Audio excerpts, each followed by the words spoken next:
In the beginning, there was nothing. And then,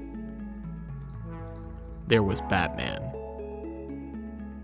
In 2011, writer Scott Snyder and artist Greg Capullo began their seminal run on Batman, coinciding with DC Comics' The New 52 initiative.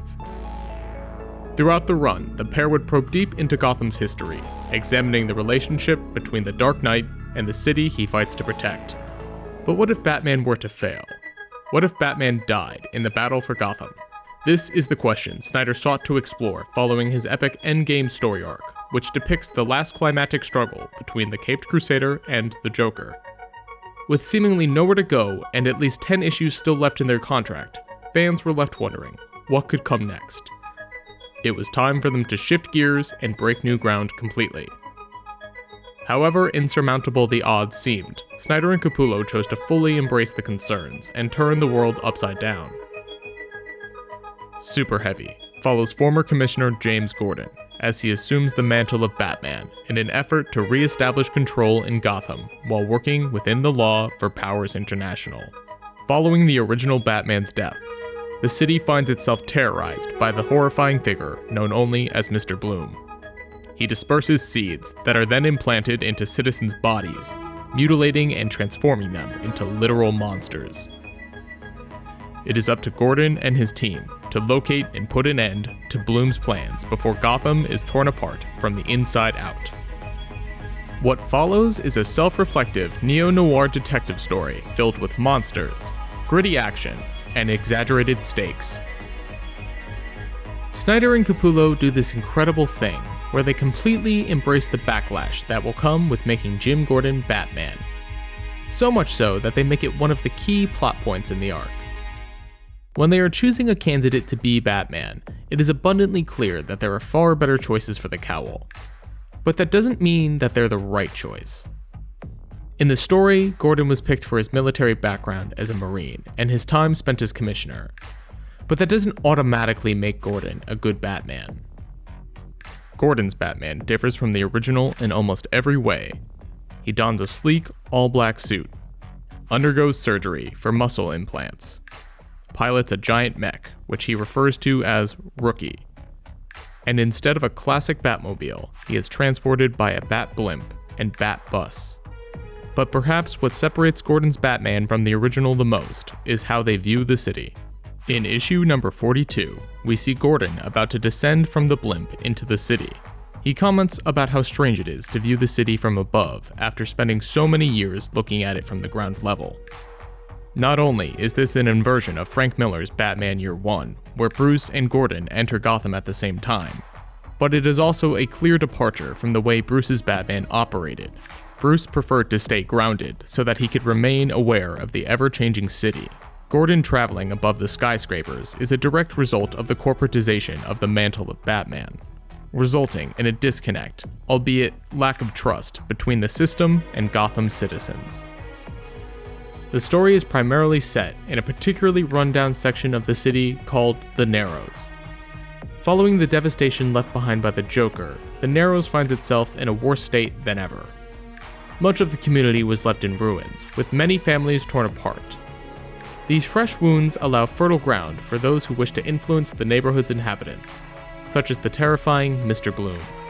Inspired by the social and political landscape of 2015 through 2016, particularly by a series of unfortunate police shootings and class division, Snyder sought to tell a story examining how a character like Batman could or couldn't affect us in our own lives. I tried to make the story as dark and twisted as possible, with a villain that would really soak fears and anger and xenophobia between the residents in Gotham. Several months after his apparent death, Bruce Wayne is found with no memory of his former life due to the same chemicals that brought him back. While Bruce Wayne's return is not unexpected, since no one in comics can rest easily, Snyder and Capullo subvert our expectations again when he refuses to learn about his former life as Batman. While Gordon remains the lead of the main story, it's Bruce's arc with Alfred that serves as the emotional anchor. Bruce's reluctance to become like his former self gives Alfred hope that Bruce can finally lead the life he was supposed to live. In his pursuit to keep Bruce in the dark about his alter ego, Alfred destroys the only machine that can restore his memories. Bruce believed that Gotham would always need a Batman, but Alfred specifically believed that Batman would always need to be born from pain. And to put Bruce through that pain again is the equivalent to killing his son. The themes of Super Heavy are echoed by the side characters of the story and how they are defined by their interpretations of Batman. Each of our characters are trying to save the Narrows in their own way. Jim Gordon attempts to redefine the meaning of Batman and instill trust in the system. Mr. Bloom is trying to empower them to overthrow that system, quite literally sowing the seeds of destruction in his wake. Bruce and Julia are working within the community to make a difference in the youth, hoping to turn their surroundings that they fear back into their home. Julie's work is almost a direct result of her guilt for Bruce's parents' death, since her father supplied the gun to Joe Chill, the murderer of his parents. Duke Thomas, a recently orphaned teen, searches for his parents following their disappearance during Endgame. Duke's motivation for pursuing justice shifts from a self-serving mission to being a crucial player in the battle for Gotham. As the story progresses, we are introduced to an increasing amount of MacGuffins. After a series of near-fatal attempts to find Bloom, Jim is introduced to the future of the program. Powers International has amassed an army of mechanized batsuits that will be used to march into the Narrows. CEO Jerry Powers sees the Narrows as an unstable element that could destroy the city from the inside out, much like their attempts to create new elements with their collider. They view the assault as an effort to reach an island of stability within Gotham. Past proves future, as this was hinted at heavily during issue number 44, when newspaper clippings depict the same tactics from the police during the civil rights movement in Gotham. However, Gordon is given one final chance to capture Bloom. The ensuing battle offers a unique dynamic between Gordon and Bloom.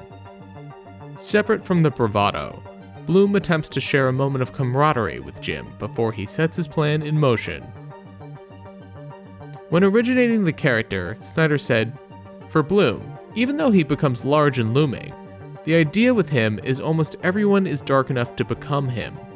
The confrontation results in Bloom's capture.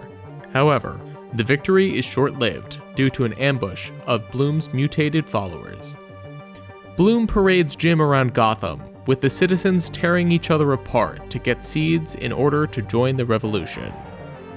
As Gotham descends further into chaos, Bruce is left with no choice but to answer his inner calling, seeking out his past self. Bruce is forced to confront his destiny in the form of a giant bat after Duke forces him to face death. Once he has confronted his truth, Bruce makes his way to Alfred to become Batman once more. We are introduced to the living embodiment of Batman's psyche, which is depicted as a Batcave within his mind, surrounded by references to his history as Batman. Perhaps the most surprising occupant is Joe Chill. With several attempts having failed, both Alfred and Joe Chill are concerned that it won't work. We see interpretation after interpretation of Batman within Bruce's mind as they work to rewrite his brain. Bruce's insistence on continuing to override shows his true selflessness in the face of great adversity, despite possibly leading to his permanent death. Julie approaches, admitting that she knew Bruce was Batman all along. Knowing that it will mean the death of the Bruce she loves, she agrees to try one last time. And with the press of a button, the circle closes. Bruce Wayne is dead. Batman is reborn. In Gotham, a severely injured Gordon looks out upon a city on fire, with seemingly no hope of being saved at the mercy of the monsters before him. Suddenly, Batman reemerges to save the day. He moves at unprecedented speeds, taking out the monsters with expert precision. Seeing Batman stand beside Gordon after a 10-issue hiatus feels entirely earned. The pair work together to battle Bloom, the army of hacked Batbots, stop a cataclysmic explosion caused by the Collider at the heart of the city, and of course, save the day. Super Heavy represents much more than a celebration of the character, and it's far from an ending. If anything, it's an entirely new beginning for Bruce Wayne as Batman. There's something to be said for making something old feel new. Looking through the lens of what fans thought of the New 52 at the time, everything should have gone wrong for Scott Snyder and Greg Capullo, but it didn't. In an age where we are inundated with endless content that constantly streams to our brains, there's a serious concern that we are regurgitating the same message instead of creating new ones. I think for those who are becoming jaded by the oversaturation of content, you're missing the point entirely. There are thousands of channels dedicated to talking about comic books or movies on YouTube, but no single creator is exactly the same. While some are more derivative than others, the only thing that truly matters is who tells them and how they interpret them. There's something innately exciting about being able to share your passions and talk with like-minded individuals. Because of that passion, we have been given hundreds of thousands of stories that we love. Snyder and Capullo's ability to accept their limitations and embrace the source material elevated it to one of the most successful runs in the character's history. SUPERHEAVY is a testament to the malleable nature of comics and story in general. Having an ally replace our hero for a short period of time only for them to come back is no original idea. But it's how they tell the story that truly matters. Their creative voices make it worthwhile for readers each month. It's what allowed them to overcome the odds and truly make a genuine impact.